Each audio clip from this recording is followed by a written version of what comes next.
Hi, everyone. Welcome to the X22 Report. Today I have Fabian Calvo on the line, and we're going to get into what's going on with Obamacare, the economy, housing, and things like that. And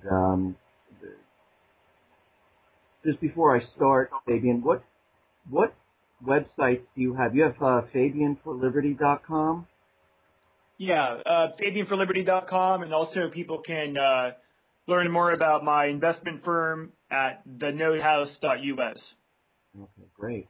And of course, you have your video channel, which probably everyone already knows, and you just write on YouTube. And let's just start off. Let me ask you. I mean, we see all this news out there and everything about Obamacare. I mean, the site's going down. It doesn't work. It's crashing. And people are complaining about high premiums, and it seems like pretty much everything Obama said is actually the opposite of what is happening, where he told us that it was going to be affordable, that you would be able to keep your policies, and it seems like none of this is coming true. I mean, is that your take on it? Yeah, it's really shocking. I mean, it really shouldn't shock, I guess, but I guess it never really ceases to amaze me how either completely idiotic far left wing, liberals are, or just how they know this is the agenda. And the bottom line is this: is that you have an out of control government that can't even get a website right. Dave, I mean, you have a website, I mean, it's not rocket science. They can't even get a website right, yet we're expecting, or people are expecting them to be able to manage healthcare in America. It's just so crazy and ridiculous. And quite frankly, look, I've said it before, Obamacare, it's not supposed to work. First off, they want to just collect more data on the American people. And on record, you have all, Harry Reid, Obama is on record saying this, on video at an SEIU union rally saying this. They want basically socialized health care. They want a single-payer system where and it's not even so much that they want it for what's good for the American people. They want to use health care as just really the largest entitlement program so they could really enslave the American people. That's the bottom line. That's what they're trying to do here. No, I mean, I agree. I mean, it was funny because I was talking to a couple of people, and I also said this on one of my reports. It seemed like Obama went to the insurance companies, or the insurance companies went to him and said, listen, I want to insure everyone, plus I want the government to bring in revenue. And the insurance company said, listen, it's very easy to do. All we have to do is, double or triple the premiums, double or triple the deductibles. And we have to force everyone in an all-in scheme, and we cannot continue with the other policies, and we can insure everyone. And to me, with the penalties and taxes if you don't get it, so people are like kind of forced to go into it. Businesses are also forced to go into it, and if you decide not to, the government, I think the estimate was they're looking to raise about $200 billion off of all the penalties of people not electing for the insurance. And it looks like, this whole thing was a complete scam from the beginning, because they're insuring everyone, but everyone is not really being insured, because if you really look at it, if I have a family here and I have a policy and so just make up a number here, it's $10,000 premium and it's a $6,000 deductible. Well, that's really a $16,000 premium, and I have to meet that $6,000 deductible before the insurance company even kicks in anything. And it seems like all this did was make a lot of money for the insurance companies, make revenue for the government, and they're just continually collecting this massive amount of data on all the American people, and we're forced to these home inspections, and it just seems like a complete control of all of us. And that's what it seems to me. I mean, that's... Yeah, I mean, Dave, you just hit it right on. I mean, you hit the nail right on the head. That's where this is going. I mean, if people... Look, you have the President of the United States that is out there campaigning for well over a year on if you have an insurance policy, you can keep it. If you have a doctor, you like them, you can keep it. Now, it's been revealed that it was a totally fabricated lie, and they knew it all along. So, at this point, you have a government. People need to, for some people, I think, Dave, it's hard to make that leap. They think, oh, it's big government, the politicians are stupid, and what people need to understand is this is a criminal government. Okay, this is no different than, the mafia. At least the mafia has some kind of honor to it, some kind of honor code. These people have no honor. I mean, they want to enslave the American people. And what I mean by that, to be clear here, the larger the entitlement class, and already you see it now, it was 48%, it was 49%. Now it's tipping to the majority where it's a minority now. You're in the minority if you're a producer. If you're a business owner, if you're somebody who's working a couple of jobs, you're in the minority and you have a bullseye on your back because they want to either try to, bring in illegals to bring down wages. They want to tax your small business more where it's difficult for you to employ and expand. That's what this government's trying to do so that they could have a whole entire class of dependency so that the power brokers, if you will, this elite class in Washington, so that they can maintain the power structure. Now, they're scared to death, I believe, Dave, of, channels like yours, of Americans who are waking up, of, veterans and active military and police that are waking up. And that's why you see them installing this power grid where it's kind of like the surveillance state where they can monitor everybody, they control the media, they basically run everything. And it's kind of like this epic race against, will humanity, will the majority of Americans wake up in time to expose this fraud, expose this criminality, or will those very criminals be able to just completely hijack and take over the system as they're trying to do now? Yeah, I mean, you mentioned surveillance state, and it's funny because, all across the news we see the NSA coming under fire because they've been spying on, Europe, they've been spying on the American people, and Dianne Feinstein's out there telling us, no, they're not doing surveillance. We're just collecting phone numbers and we're looking at, the location and the duration.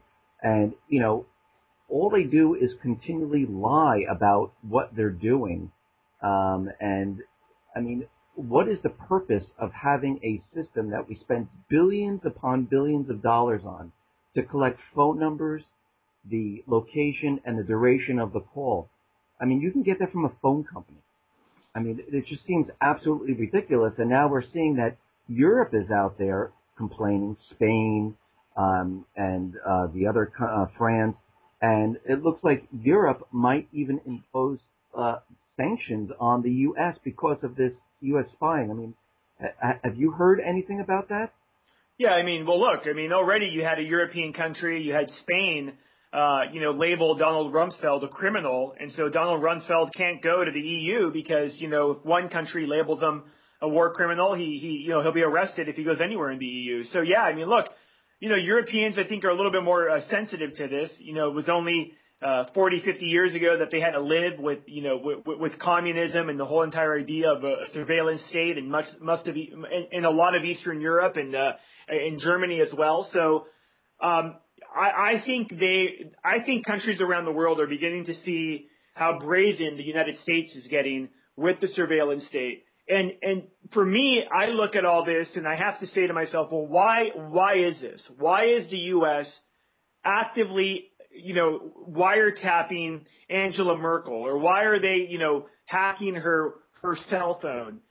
Why are they monitoring social media and Facebook posts from the average American? And to me, I think it really goes down back to this information war, to quote Hillary Clinton, and kind of coupling that, Dave, with with what the Federal Reserve is doing in the economy. I think that the government now is scared to death, and really the central bankers that run America are scared to death that people are going to really begin to find out and learn how monetary policy in this country works, what the Federal Reserve is doing by expanding their balance sheet to close to $4 trillion, likely over $4 trillion by the end of the year. They're now saying that They won't be able to get back to a normal balance sheet by 2019. Well, they're never going to get back to a normal balance sheet because all they're going to keep doing is inflating the currency. It's the only way that they keep the system propped up. So I think a lot of the surveillance, Dave, in my opinion, has to do with the government being scared to death that the American people. I mean, look at whether it's the Arab Spring, and most of that was bankrolled and manufactured by the CIA, by the U.S. government that was training these radicals. But you look at other things that have the ability to really go viral and spread. And government has no way of controlling that. You know, I can pick up the phone now. When I do business, you know, I have business partners in China. I have business partners all around the world. I could talk to them via Skype, you know, from one country all the way to another in real time. They have really no way of controlling the spread of information and the spread of truthful information. I think that's what they're mostly concerned about and scared to death of. And so that's why you see them installing this system. I agree. And I think in the end, I think they do want to control everything. I think they want to control the internet. I do believe that is one of their main goals, is to clamp down and completely control who is on the internet, who should be on the internet. I mean, we see Senator Feinstein trying to pass bills of who's a real journalist and who's not a real journalist, who can report on news, who can't report on news. And, you know, and you can see they're trying to push this forward and make it so they can completely control who's pushing out information. And we definitely see this. And we also see that they are trying to control everything with the DHS, with FEMA, with TSA, and they're out there. And we've seen them raid a reporter's home, and they went in there under the false pretense of looking for weapons, but they took her information, and the warrant was not even for her, it was for her husband. And we can see where this is actually going. And coming up soon, we are seeing a reduction in EBT food stamps allotments to people, and we can see what is happening at this time with them being very worried about the American people. And it just, to me, it seems like the next couple of weeks to the end of this year, we're going to see a lot of things happen because of this. Yeah, well, I'll tell you, you know, one of the things to look out for, and I will say with respect to the journalist, her home being raided, I mean, you know, that's bad in and of itself. But I mean, Dave, they're killing people. I mean, Andrew Breitbart, in my opinion, I believe he was murdered for having some dirt on Obama that he was going to expose.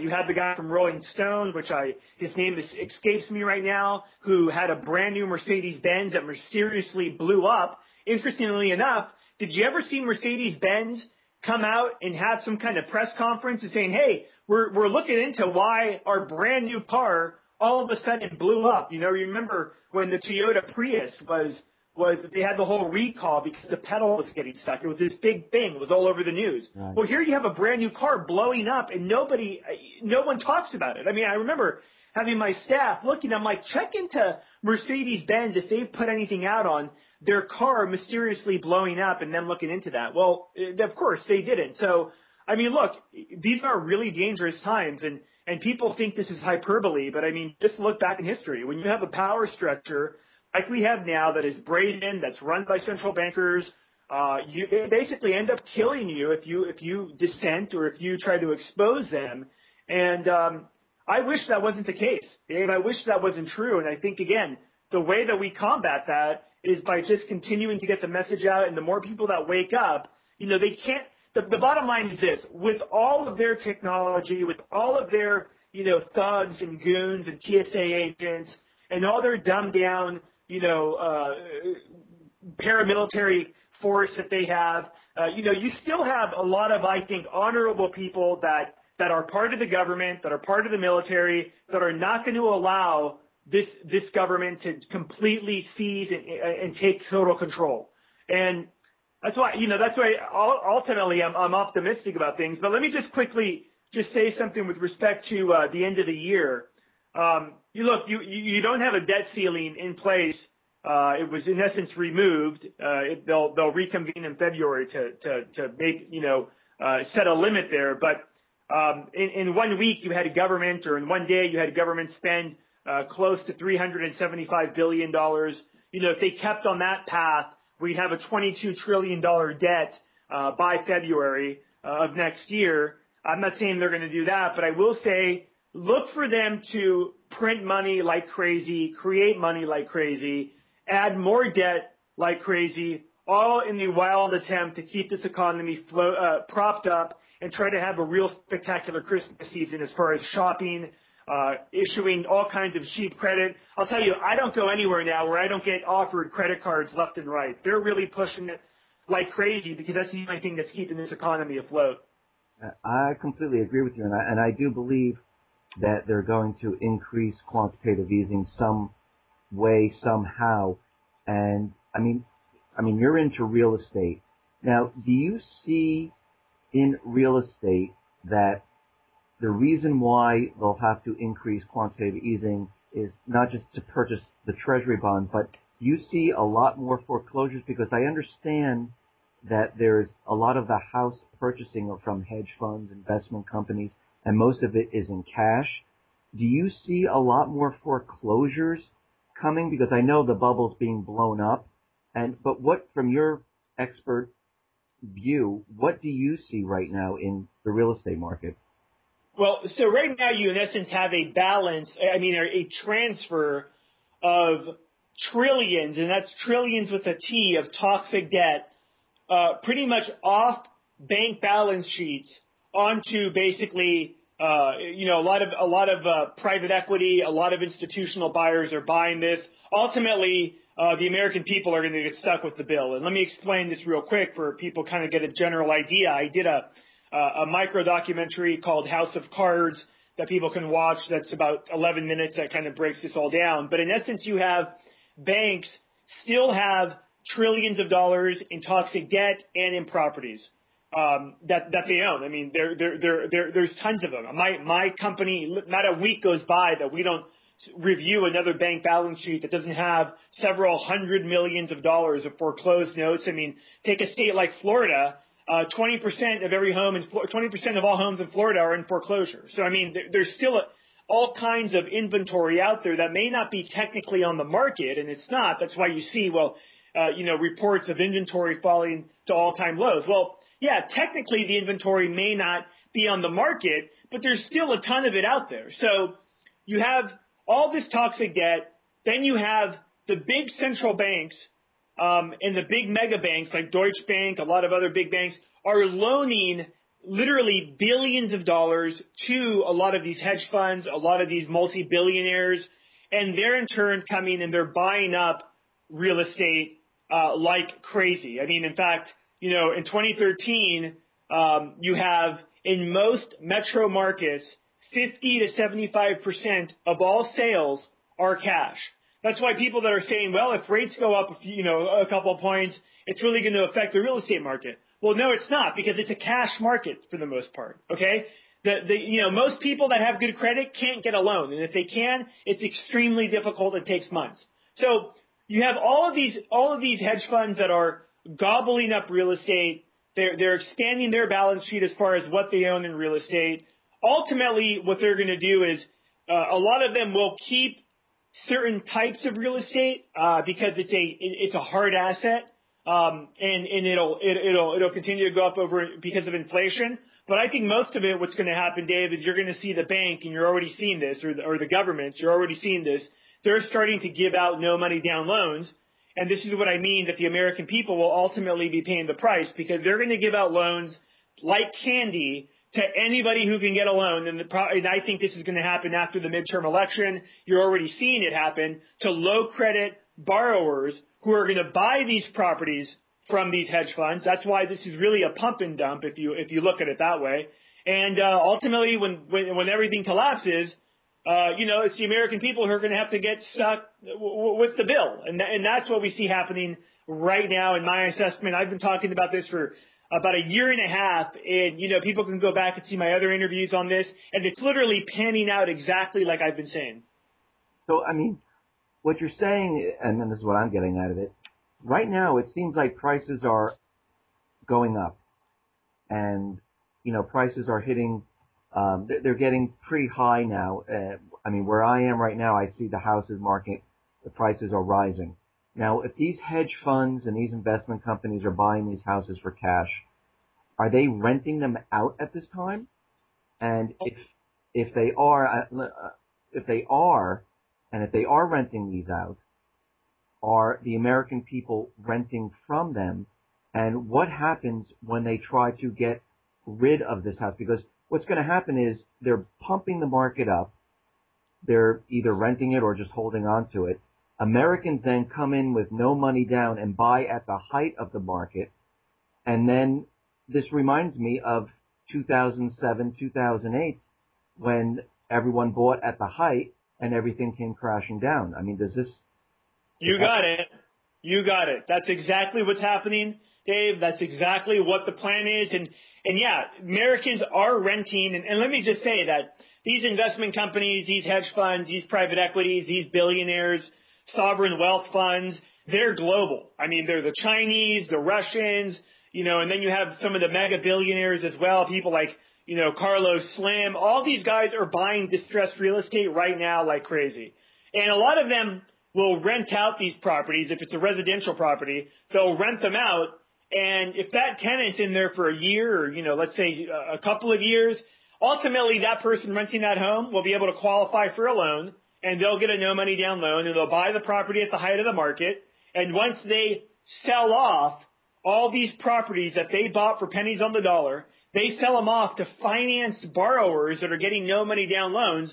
They're going to absolutely make a killing, and that's when you're going to see the market crash. But between now and then, in my opinion, and my analysis, and all the forecasting that my company does, you're going to see prices continue to go up, and you'll know we're at the end road of this when you see the government, again, giving out loans like candy, specifically giving out loans on properties below $100,000. Most people, if you live in California, if you live in parts of, Florida, if you live parts of New York, buying a home under $100,000, people are like, well, that's impossible. Well, in the majority of markets across the country, that's what prices of homes are going for. These markets are so unbelievably depressed. And you have a lot of these companies that are buying these properties for $10,000, $20,000, $30,000, $40,000, and then they're going to sell them and unload them for in the $80,000, $90,000 range, maybe more. It's very difficult to get financing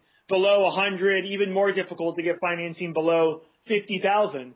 And so that's one of the things to look for is government programs that are going to be giving out loans in these price points and making it very easy for people to qualify. Because again, remember, Dave, the only thing keeping up, and I know you know this, and I know the audience knows this as well, the only thing keeping this economy afloat is cheap credit and the Fed printing money. Now, to the point on QE, I can tell you right now, I have contacts that know people at the Fed. The 85 billion is actually much more. These guys are estimating it's over 125 billion a month because they're also bailing out European banks as well. But they're doing all this to keep the economy afloat. And they'll keep doing it until eventually everything just blows up and there's some kind of event. I think that event will center around the collapse of real estate, and it'll go down with, a bunch of all the other bubbles that they're creating as well. So you don't think the Fed is going to taper at all? Of course, no. Even if they do, let's say Bernanke comes out next week and says, you know what, we're going to taper from 85 billion to whatever, 40 billion. First off, if he says it, it's a lie. He's already lied before Congress. He lied under oath before Congress, claiming he would never monetize the debt. And what did he do? He goes out and he monetized the debt. The guy should be in jail for perjury, but he's not.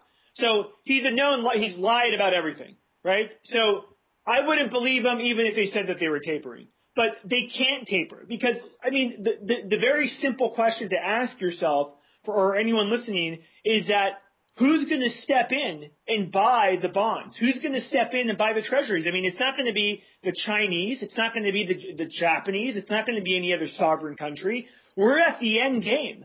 And, under normal circumstances, you would think, you know what, the central bank, they can monetize the debt a little bit, then they could kind of pull back when the economy takes over. Well, the economy is not taking over. There's no real growth. There's no real, wages aren't going up. It's all inflation being caused by Bernanke. And Janet Yellen's going to be even worse than Bernanke. So, yeah, they won't taper. They'll keep doing what they're doing. If they say they're tapering, they're going to be lying. And eventually it's what really Mises called the crack-up boom, which we'll see, asset prices continue to rise and rise and rise until there's some kind of crisis or collapse. I mean, do you think they're actually just mentioning taper all the time just to convince the American people that the economy is getting better? Is that why they're actually mentioning it? Because they, they're like, taper, and then they said, maybe in December, maybe in the first month of 2014. Now, they continually mention it all the time, and the only thing I can think of is that they're trying to convince the general population here that everything is fine. There is no doubt. I mean, look, if anybody at this point doesn't believe that there is orchestrated collusion between the mainstream media and government and the central banks, they're fooling themselves. I mean, they're literally, in my opinion, they're crazy if they don't know that's going on. And so, of course, you have, government and they're all working together, Dave, to try to, in essence, send the message that, hey, the economy's doing great, go out and spend money, but let's look at the facts. I mean, the facts is that close to 25% of people between 16 and 24, the number they said is 15%. It's actually much higher than that. Don't have a job. They don't go to school. In the last year, 77% of all new jobs created are part-time jobs.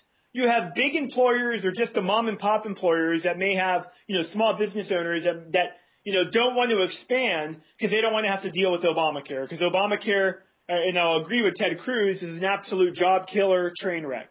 So the real facts about the economy, wages aren't going up. I mean, so the real facts just don't spell out that there's any kind of economic recovery. The only recovery that we've seen is the Fed printing money and inflating things, and so they've stabilized things somewhat with inflation. But the real economy, people on Main Street, they're still struggling. They're still barely getting by. Prices at the grocery store are going up on everything. And just ask, what I always tell people is, look, you want to get a real gauge of how the economy is doing?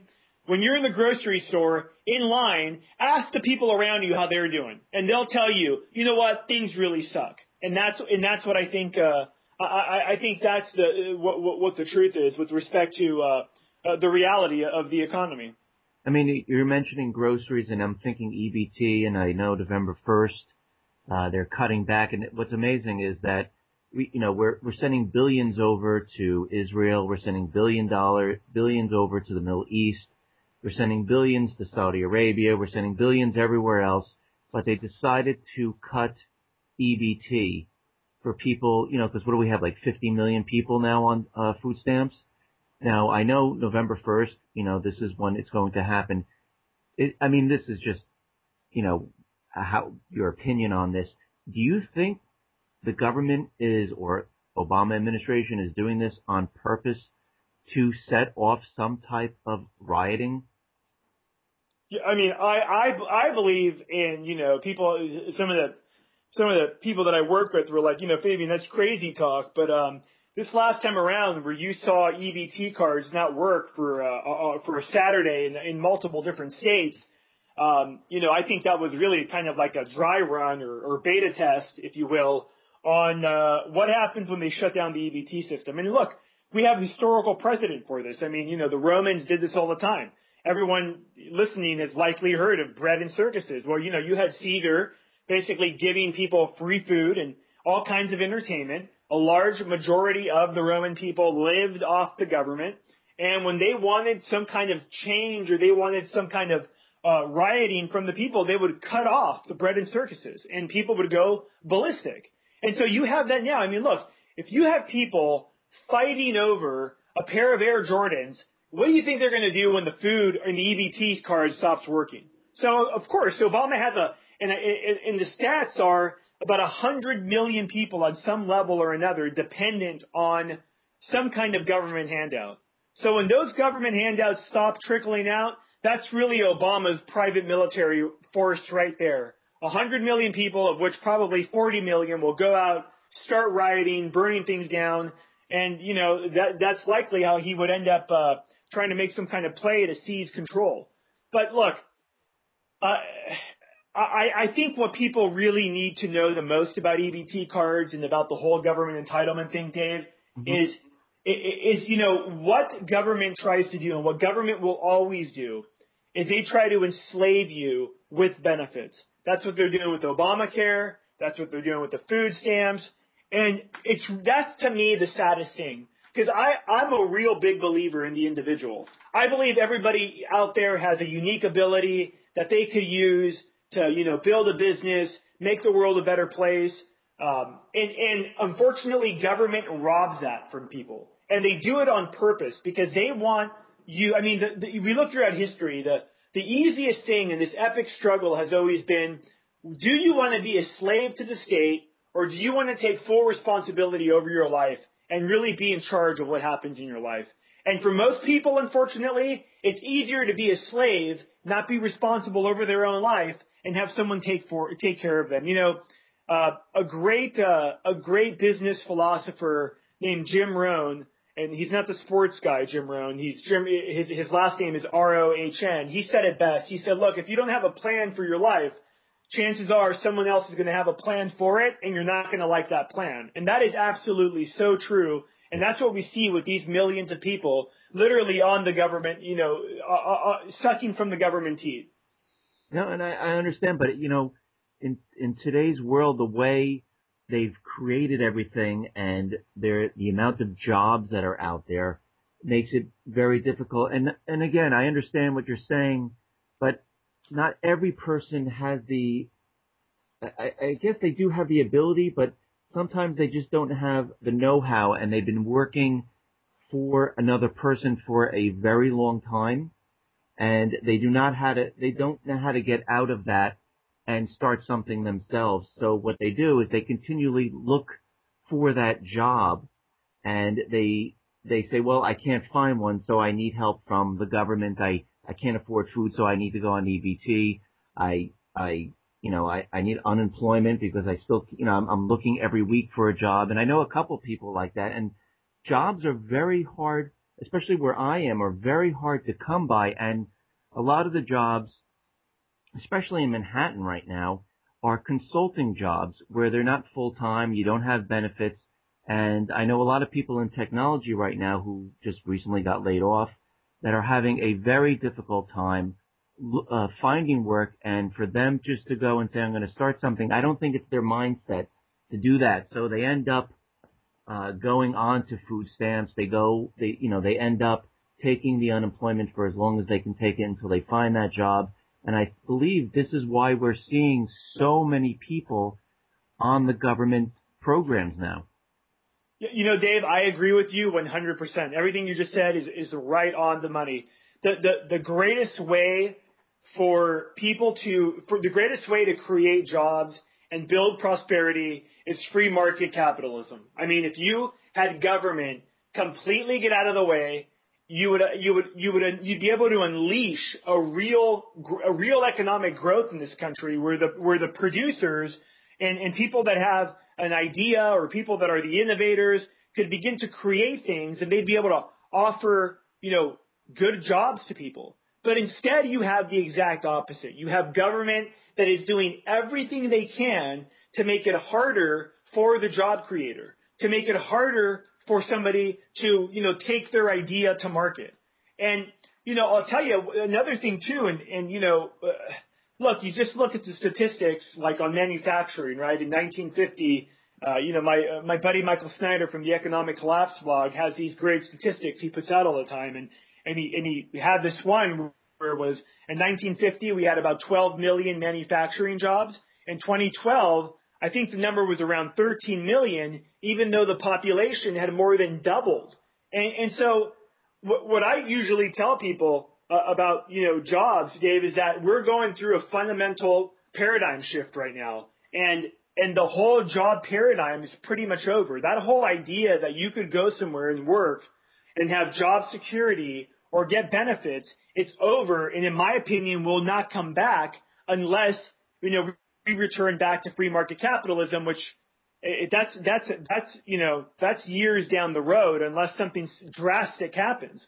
And so I get it. A lot of people, they'd rather have the security or they don't want to take the risk as being an entrepreneur. But in my personal opinion, when we talk about what are the steps you could take to survive an economic collapse, what are the steps you can take to survive the government tyranny, what have you, I add to the list, in addition to buying gold and food storage, having guns, all that stuff, I add to that list becoming an entrepreneur. Because if you're in charge of your own life and destiny, you don't then need to depend on government or, for that matter, anybody else, to give you a job. And look, I get it. Some people won't be able to do that. But the bottom line is that, look, people need to decide right now, do they want to be dependent on somebody else, or do they want to take the bull by the horns and they want to be in charge? And I think ultimately that's what this is about. No, and I agree. And actually that's what this country was built on. People going out and producing, actually most of them were their own boss, building their own businesses. And this is how the country grew, actually. Not by sitting in a cube, typing on a computer. Well, back then they didn't have them, but just, they were out there making something, and using their imagination and creating and going for it. Today we don't have that, but we need to get back to that. I do agree with that.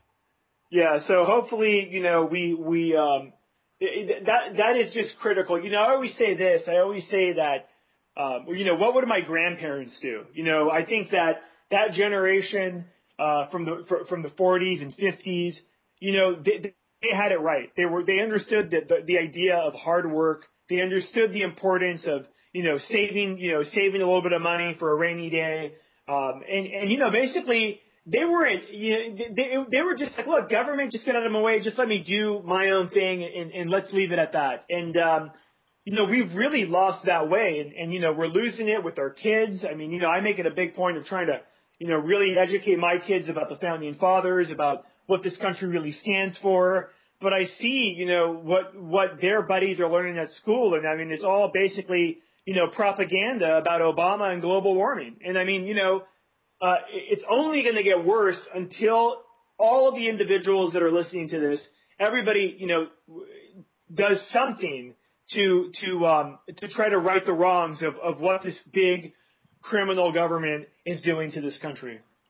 Listen, I completely agree, and I really want to thank you. This was really great. And just one more time, just tell people how they can get in touch with you. Yeah, so they can go to FabianForLiberty.com, and also my YouTube channel is Fabian for Liberty, and they can go to the notehouse.us. That's where I basically post all my commentary about real estate. There's a lot of other good information on that site as well. All right. Thank you very much. All right, Dave. Thanks for having me. Thanks.